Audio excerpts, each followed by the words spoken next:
September 1799. After Suvorov managed to recapture all of Napoleon's gains in Italy in just 6 months, only Genoa remained under French control, commanded by General Moreau. Suvorov wanted to besiege Genoa, but couldn't without resources and help from Austrians. When Britain and Austria heard of Russia's gains in Italy, they sought to weaken Russian interests and withdraw the army from there. Britain planned attack and landing of Anglo-Russian troops in Holland, and concentration of a significant Russian army in Switzerland under Suvorov's command, for the final expulsion of the French from this country, and then carry the fight onward, pushing the campaign ever closer to the gates of France. Austrians used the French siege of Philipsburg as a convenient reason to order Archduke Charles to withdraw his entire force from Switzerland. This meant the strong Austrian army of about 60,000 men would be replaced by Korsakov's much smaller Russian force, which reached Switzerland only in mid-August and numbered roughly 27,000 men. Russians suddenly had to hold the line against 70,000 French troops led by Masséna, one of France's most capable commanders. Sensing the danger, Charles ignored the strict letter of the order and left behind 22,000 Austrians under General Hotze to hold the position until Suvorov arrived. At the end of August, Suvorov received the directive to begin his march, precisely when Charles had already started withdrawing from Switzerland. Suvorov was stunned by Vienna's decisions and by Charles's conduct. Throughout his time in Switzerland, the Archduke held numerical advantage, yet had not dealt a decisive blow to the French. Now, by retreating, he was exposing the Russians to a critical, even disastrous situation. With this in mind, Suvorov began preparations for the difficult campaign ahead. Suvorov's army in Switzerland numbered around 21,000 men. A tough, experienced Russian corps of grenadiers, line infantry and Jaegers, accompanied by Cossacks, cavalry and a small battery of mountain artillery. Upon arriving at Taverno, Suvorov found the Austrians disorganized once again. The Austrians had promised 1,400 mules to transport Russian supplies, but nothing had been prepared. After several days of waiting, they managed to gather only about 650. Suvorov ordered Cossack horses to be used instead, while the Cossacks themselves would fight as light infantry. After entering the mountains of Switzerland, the Russian troops could no longer count on bringing supplies from Italy. Suvorov's main objective was to link up with Korsakov and Hotze. Korsakov had concentrated his forces around Zurich with outposts along the Limmat River. Hotze's troops were spread across 3 sections. The first, under Hotze himself, was positioned between Lake Zurich and Lake Wallen. The second, under Jelačić, held the area between Wallenstadt and Sargans. The third, led by Lincoln, was pushed forward towards Elm, the closest to Suvorov's line of march. On the French side, Lecourbe's division held the right wing of Masséna's army. Godin's brigade defended the St. Gotthard Pass. Lecourbe himself, along with Loisen's men, occupied Altdorf. Molitor's brigade guarded the Linth River, crossing between Nafels and Glarus. Opposite Hotze stood General Soult, while Masséna had concentrated most of his army against Korsakov. The Allied plan was straightforward. Suvorov would advance through Airolo over the St. Gotthard Pass, down to Amsteng and then Altdorf, and from there continue towards Schwyz. At the same time, Austrian forces would attack across the Linnet River, defeat Molitor and move towards Schwyz to join Suvorov. This would let the Allies strike at the rear of Masséna's army. Korsakov was expected to support the advance by crossing the limit. Austrian headquarters also considered sending Suvorov northeast through Ilans and Kur. But the route would take much longer, and time was something the Allies lacked. Suvorov wanted to unite with other armies as quickly as possible. On September 21st, Suvorov marched north. At Biasko, the army split into two columns. He knew the French position at St. Gotthard Pass was strong, so he planned two-pronged attack. 2/3 of the army, commanded by der Felden and supported by Strauss' Austrian brigade, would advance through Airolo and storm St. Gotthard from the front. The remaining third, under Rosenberg's command, would take a longer route, outflanking the French throughout Disentis to the Ursern valley. The Russians faced the harsh conditions of mountain warfare with no prior experience. Rosenberg's movement proved especially difficult. Heavy rains plagued the army for several days. Slippery roads and steep descents slowed Rosenberg's column. On September 23rd, his forces reached Disentis. There they met the Austrian brigade of Auffenberg, sent by Lincoln to reinforce Suvorov. Auffenberg was then dispatched to Amsteg to cut off the French retreat, while der Felden troops, after exhausting march, were now attacking French positions in Airolo.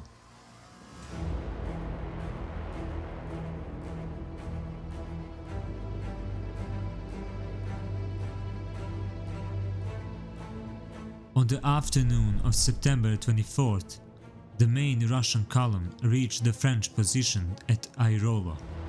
A narrow path climbed from the village, crossing rivers multiple times, descending into valleys, then rising again. To pin down the enemy and buy time for Rosenberg's forces to reach Ursern, Suvorov ordered a frontal attack with 3 columns.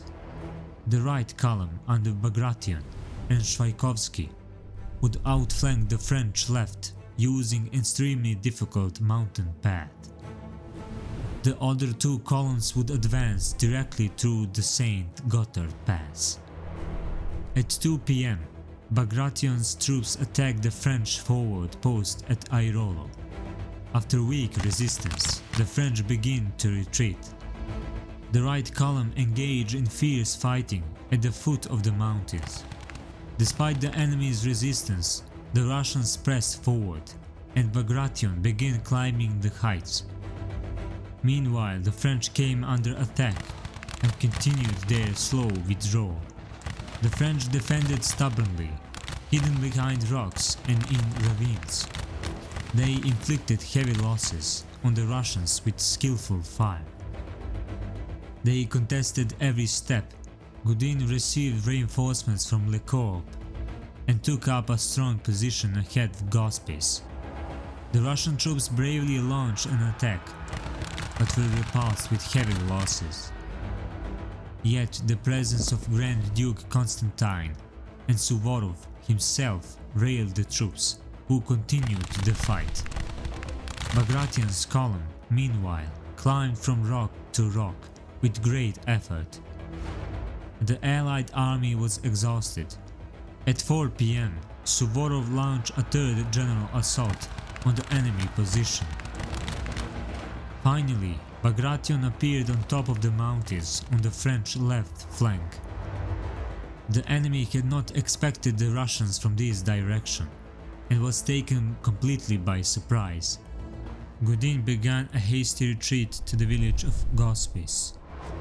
The Russians finally took St. Gotthard Pass.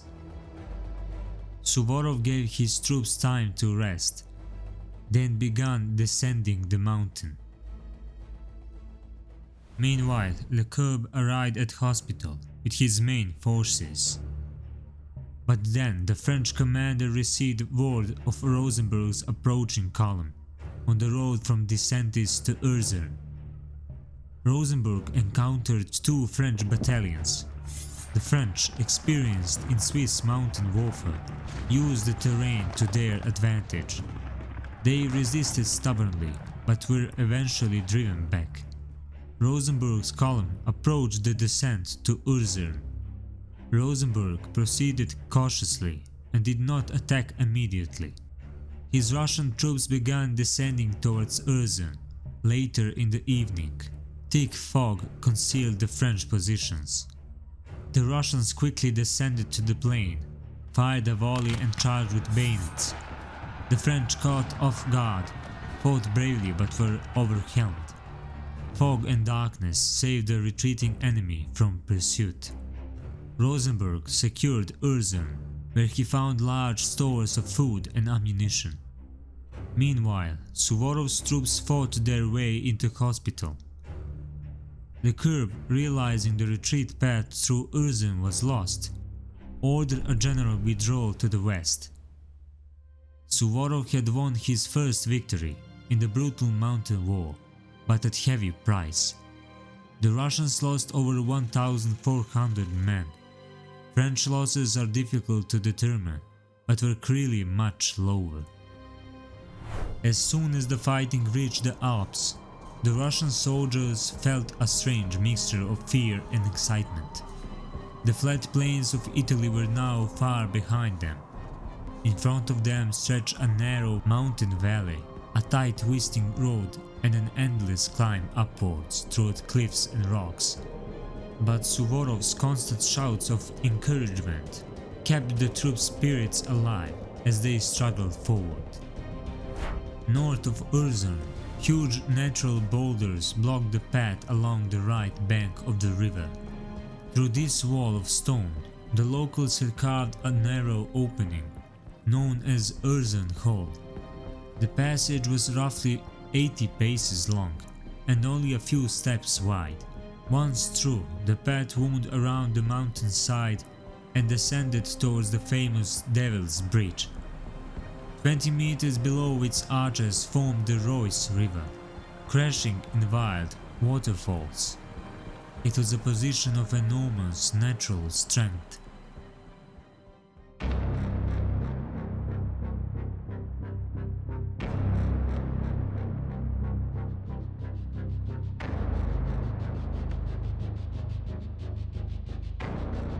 Early on September 25th, Suvorov's forces advanced towards the French lines.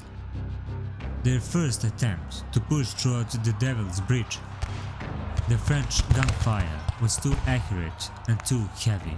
Suvorov then ordered part of his force to scale down the steep slope to the river, cross its violent waters, and climb up the opposite bank to turn the French flank. The men carried out this daring task under extreme conditions. Their sudden appearance unnerved the defenders, who blew up one arch of the bridge in desperation, but the Russians improvised. They tore apart a nearby traveller's hut, tied the planks together with their scarves, and built an improvised crossing, strong enough for troops to pass. With their position compromised, the French withdrew.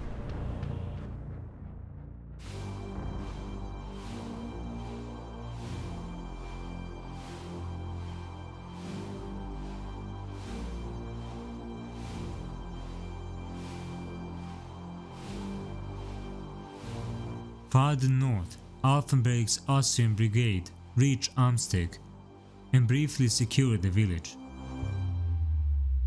But Leclerc soon arrived with his main force and quickly drove the Austrians out again.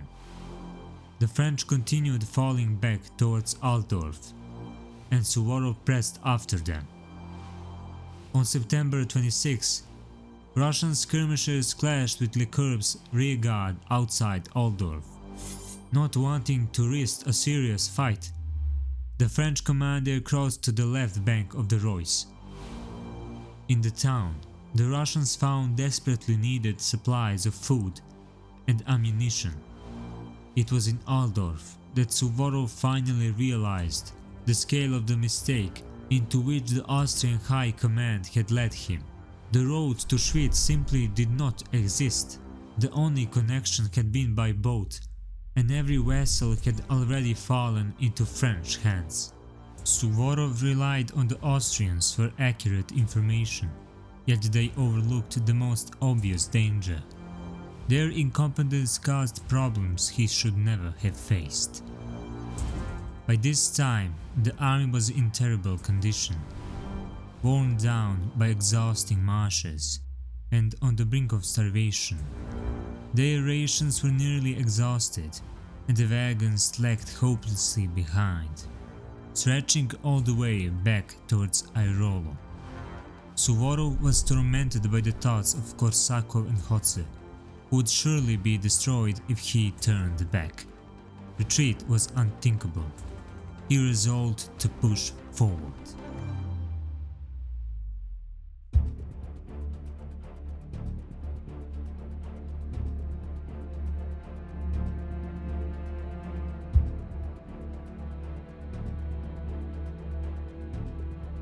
The only possible route was a narrow trail over the Kinzig-Kulm Pass into the Muotatal valley.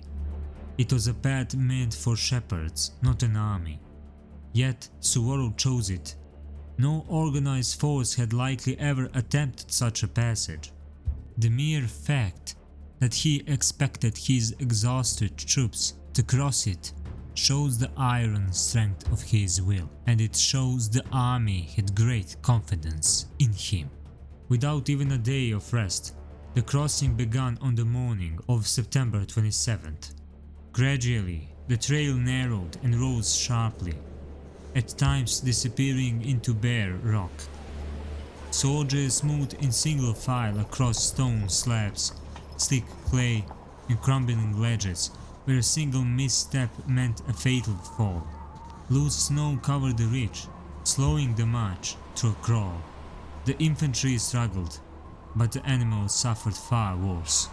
Horses and mules hauling the guns and ammunition slipped, fell and plunged into the depths below, sometimes dragging their handlers with them. Every few meters claimed another life. The crossing stretched for 14 brutal miles. The column pushed forward, leaving behind a grim path of men and animals who never made it across. Russian army reached the Muotatal valley only on the evening of September 28th, and the baggage train took 2 more days to complete the descent. Bagration, entering the valley first, encountered a small French detachment in the village. The Russians quickly drove it out, forcing the French to retreat towards Schwyz. In the Muotatal valley, Suvorov received word that Masséna was about to attack Korsakov at Zurich, but it was already too late for him to come to Korsakov's aid.